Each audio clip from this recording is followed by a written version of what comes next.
اسی طرح میں آپ کو یہ بتاؤں گی، یہ جتنی آبادیوں کے نام میں نے لیے، ان سب میں پانی کی لائنیں، سیوریج کی لائنیں، ان کی گلیاں پکی کرانی، یہ سارا کام میں نے کیا. ان کی لائٹیں لگوانی، کلفٹن میں باغیچے بنوائے. اچھا، ٹیکری کالونی میں بھی ایک باغیچہ بنوایا، جہاں اگر جگہ تھی گراؤنڈز کا کام کروایا. اگر آپ گلیوں اور سڑکوں کا گرنے، مثلا گزری کو آپ صرف گرنے تو 400 گلیاں ہیں ٹوٹل. اس میں پانی کی لائنیں، اس میں سیوریج کی لائنیں، یہ سب کام جب ہو گیا تو پھر اس میں ہم نے سڑکیں اور گلیاں پکی کرائی ہیں. اچھا، میں جب کونسلر بنا تھا جب شروع میں، تو گزری کی کوئی ایک گلی پکی نہیں تھی ان 400 میں سے، اور جب میں نے چھوڑا تو کوئی ایک کچی نہیں تھی. اور اللہ کے فضل سے گزری کا اتنا بڑا کام ہوا. اور اسی طرح شاہ رسول کالونی میں دیکھ لیں، شاہ رسول کالونی میں اس زمانے میں ڈھلان کی آبادی تھی، کوئی کام نہیں تھا.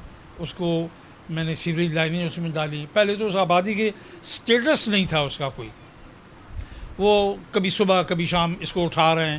اللہ کے فضل سے مجھے آرمی نے بھی گرفتار کیا، میں آرمی کے ہاتھوں 2 دفعہ گرفتار ہوں، ایک شاہ رسول کالونی کے مسئلے میں اور ایک شری جناح کے پانی کے مسئلے میں مجھے آرمی نے بھی گرفتار کیا. لیکن یہ گرفتاری نہ ہو تو زیادہ اچھی ہوتی، مجھے اس میں کوئی ناموری نہیں چاہیے، لیکن گرفتار میں ہوا. اور اللہ کے فضل سے میں نے اپنی آبادیوں کو ان کی جو بیسک سہولتیں تھیں وہ میں نے پہنچائی.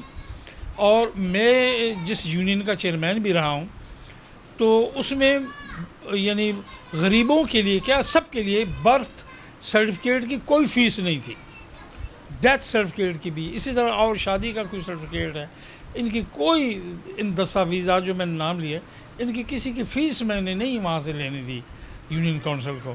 اور اللہ کے فضل سے پانی کی پمپنگ اسٹیشن بنوائے. گزری میں تو پانی آتا ہی نہیں تھا، ایک زمانے سے نہیں آتا تھا، لیکن اللہ کے فضل سے ایک وقت آیا اس کا پانی کا پمپنگ اسٹیشن بنایا. پھر پانی اب وہی پمپنگ اسٹیشن آج بھی کام کر رہا ہے، یہ میں نے 1987 والے دور میں بنوایا. اور اسی طرح شری جناح میں بھی کام کرائے، اور دوسری آبادی میں ریتی لائن میں بھی، ٹیکری کالونی میں بھی، تمام بیسک جو اس طرح سلطان آباد میں بھی ایک زمانے میں نے کام کرایا، جبکہ میں وہاں کا کونسلر بھی نہیں تھا. اور ریتی اس میں ہجرت کالونی میں بھی تھوڑا بہت کام ہم نے کرایا، خاص کر لیز کا کام، وہ تو کام ہم نے کروا کر دیا.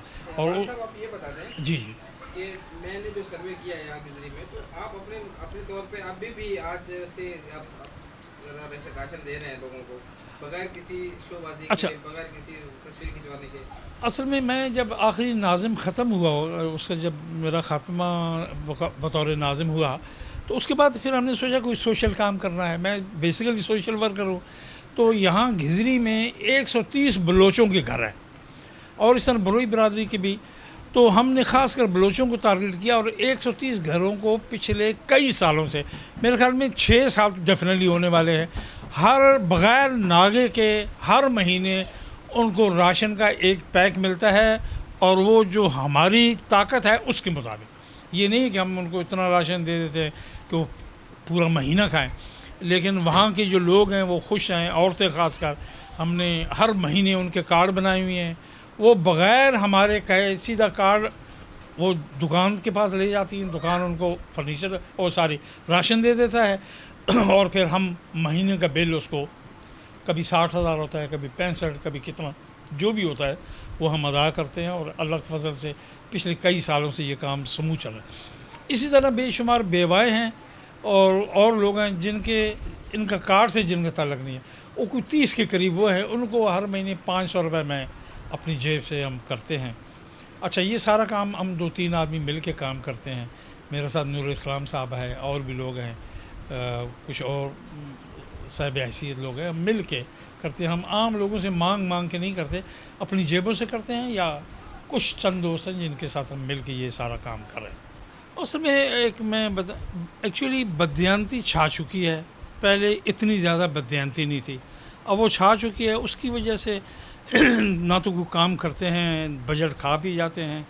اگر بجٹ ہی نہیں باقی ہوگا تو کون کام کرے گا؟ بددیانت سے بددیانت آدمی بھی کچھ نہ کچھ کرے گا، لیکن اس کو کچھ ملے گا تو اوپر ہی کھا پی جاتے ہیں سارے. ایکچولی یہاں بددیانتی بہت بڑا مسئلہ ہے جی ہمارے اس پورے کا.